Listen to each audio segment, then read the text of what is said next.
President, Zia-ul Haq, has heard a clear no by the people. In December last year, the people said no to the Islamization policy of the military regime and to the presidency of Zia-ul Haq. In a large majority, they stayed home and didn't take part in the so-called referendum. Again, the people have said no to Zia-ul Haq in the beginning of this year on the occasion of the so-called elections.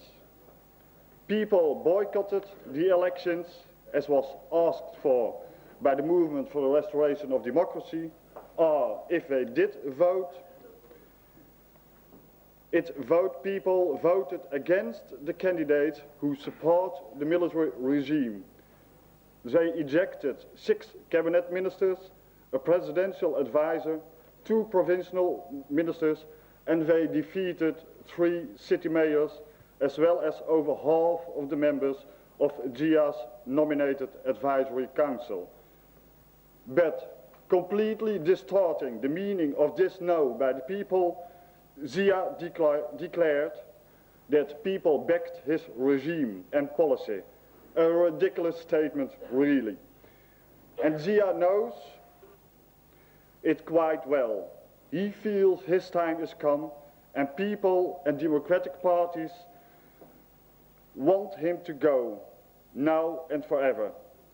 And because of these popular aspirations, Zia introduced a constitutional amendment by which no one shall be able to bring him and his military caste to the court and to put him in jail where they belong. During these last 2 years, Pakistan went through a merely cosmetic change, but the structure of repression and exploitation of the people and of the Islamization forced upon men and women stayed. One cannot say the military dictatorship in Pakistan opened an avenue to democracy.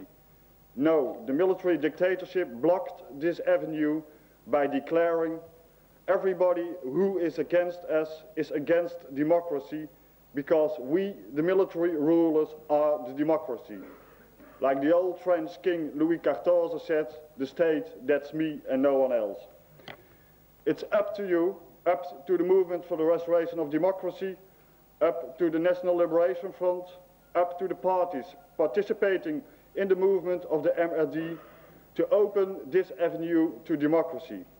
I know you and your comrades fight for it, and that is the reason you and your comrades are put in jail, beaten by the police, or are shut up in their house like is done to Mrs.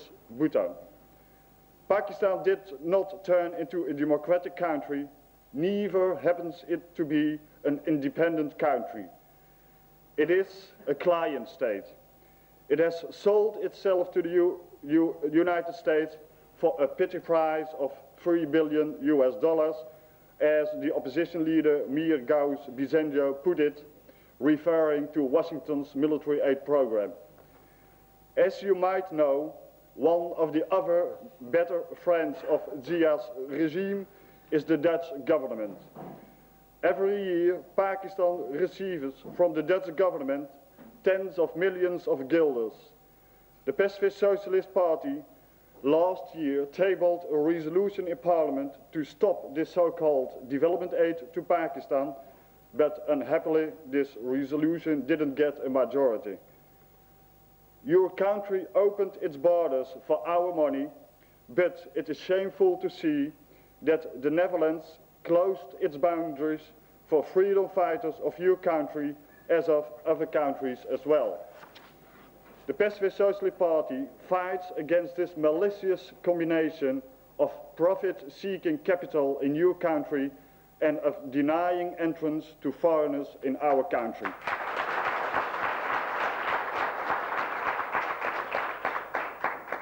I had the honor to speak 2 years ago at the Pakistan meeting on the occasion of Independence Day.